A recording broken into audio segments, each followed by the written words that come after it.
Hey beautiful souls, this video is dedicated to the people pleaser syndrome, aka the good girl syndrome. So when you ever wonder what is this pattern about, where does it come from, how can I spot it, and how can I change it if I know I'm like in a people pleasing pattern and I'm stuck and I don't know how to get out of it, this video is for you. So take your pen and paper and your favorite drink and let's dive into it. First of all, here are 5 signs that you are in the good girl syndrome or the people-pleasing pattern. First, you put the desires and needs of others before yours. Example, there's a piece of cake and you really want it, and there's another person and the person wants it too. Without a blink of an eye, you would give that piece to them because it would make them happy. You don't ask, how is my need for it right now? Second of all, their approval of you is more important to you than your approval of yourself. So you're literally waiting for this, good girl, amazing, you did great. Like you're working towards that in your behavior rather than checking in with yourself like, wow, like, was that good? Oh, I'm so proud of myself. Like, that's probably not even in your vocabulary. Third, you really avoid any kind of conflict situations. One of the worst case scenarios for you is you voicing your desire, and that will cause an uncomfortable feeling in somebody else because you disappoint them in their expectations. And for any cost, you will avoid that. You would rather swallow your truth than let somebody else have to deal with their uncomfy feelings. Fourth, you're really bad at setting boundaries.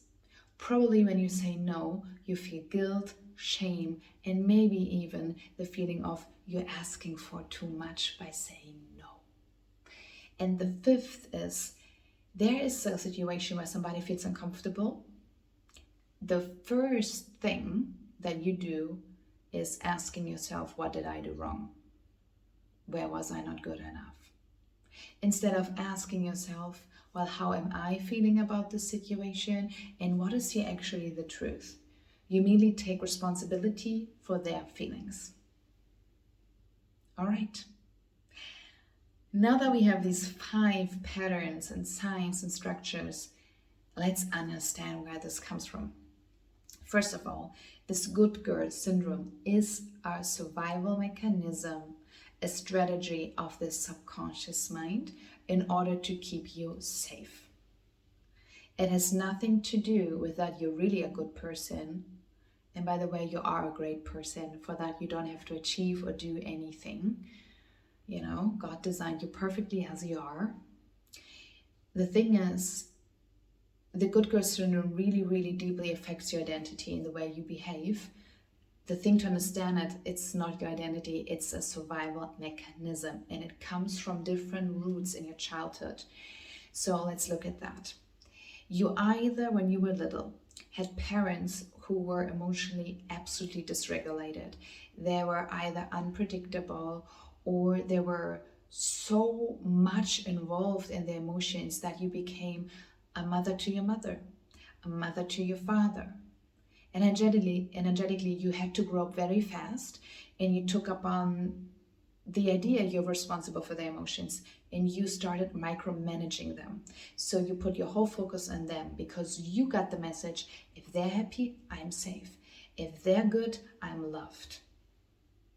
In the same moment, or another situation could be you had 2 parents fighting and you were the emotional pillow. You always had to navigate so there's peace at home. And only if there's peace between their marriage, their partnership, you're safe, right?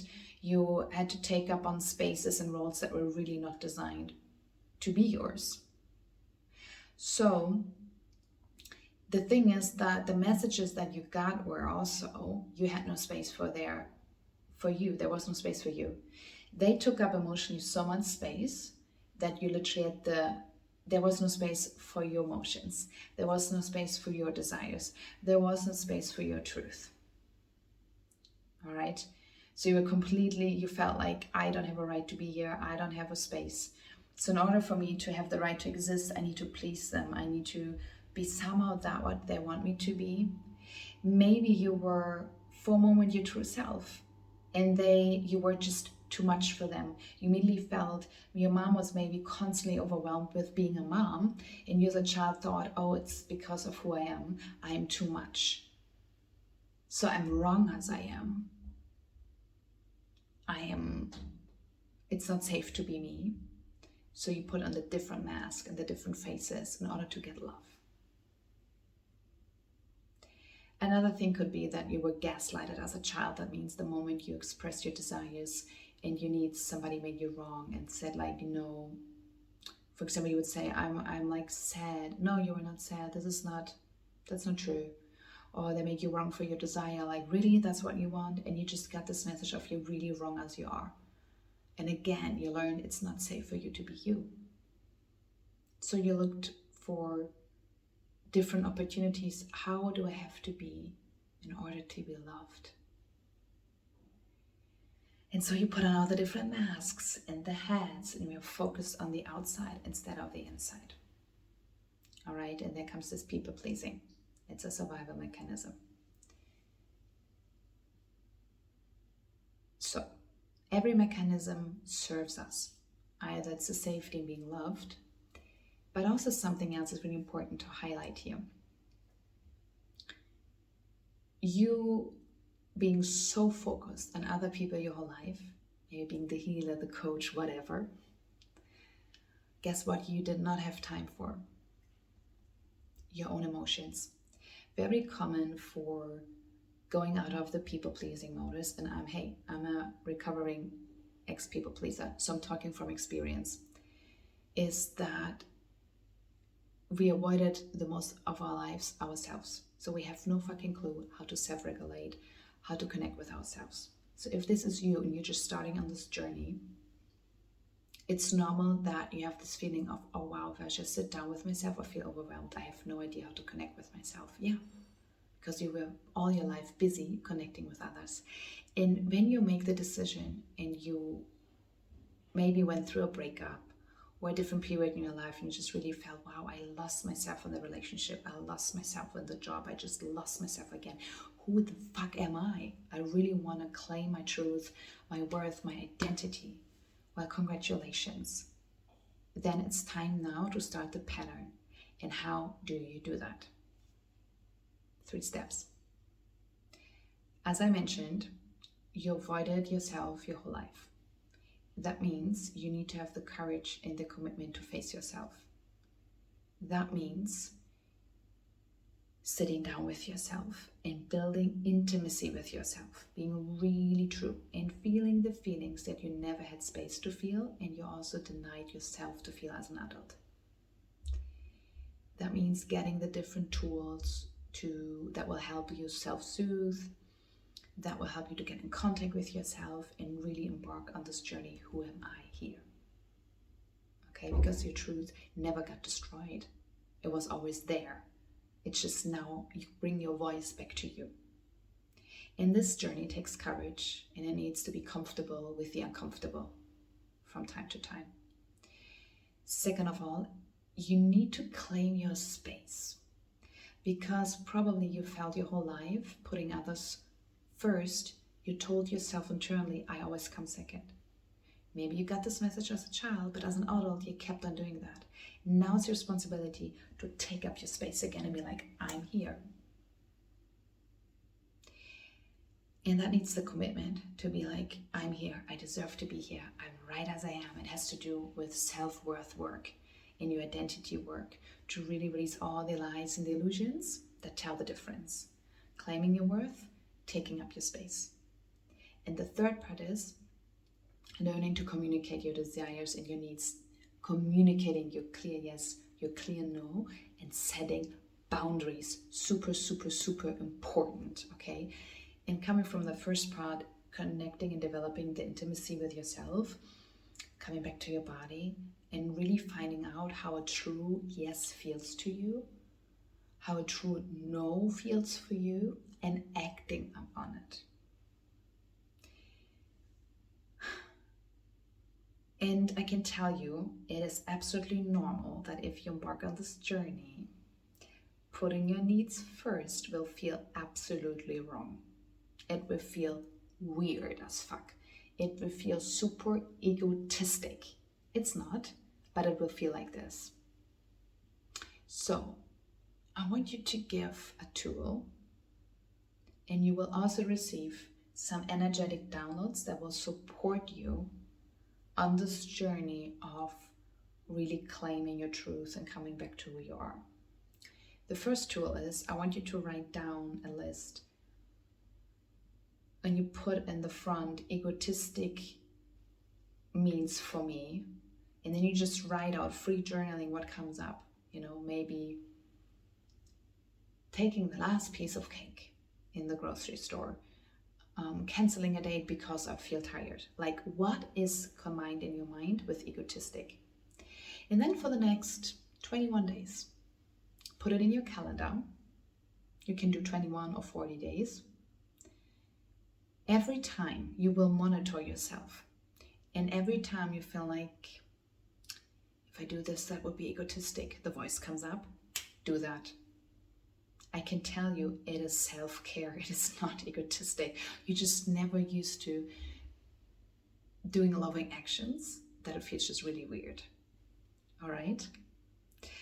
Okay, and now I have some energetic downloads, meaning really from source energy frequencies that get new receptors in your cells, in every life, every area of your life, in every part of your body. So your cells really know how it feels like to put yourself first and that it's safe. Everything that you need to do in order to receive these shifts energetically is say yes. All right? And I ask you to close your eyes so you go within. Take a deep breath. So, do you like to know that it's safe for you to put your needs first, and that this is possible for you, and that you're worthy? Do you like to know how it feels like in your daily life to put yourself first without the feeling of shame, of guilt, of then neglecting your partner, your family, your kids, without the fear of neglecting them, without the fear of forgetting their needs? Do you like to know the difference between true self-care, self-love, and being egocentric and self-indulgent? Do you like to know what is a clear yes, a clear no, and how to act upon it, and how to communicate it, and that it's safe and possible, and that you're worthy of it? And do you like to know the difference between what is a clear yes and a clear no? Like a true yes, a true no, and what is an untrue no and an untrue yes? So you really can discern between that. Then say yes. Thank you.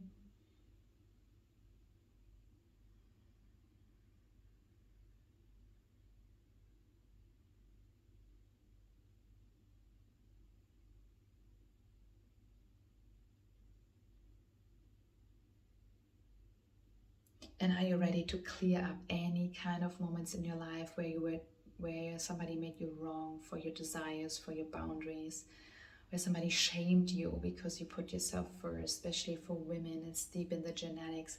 Can we clear that up from your genetic line? Then please say yes, and all these imprints get pulled out. Thank you.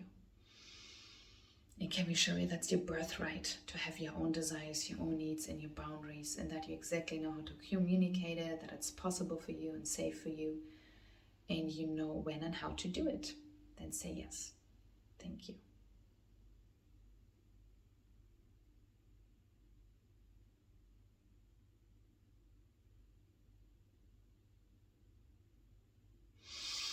Take a deep breath.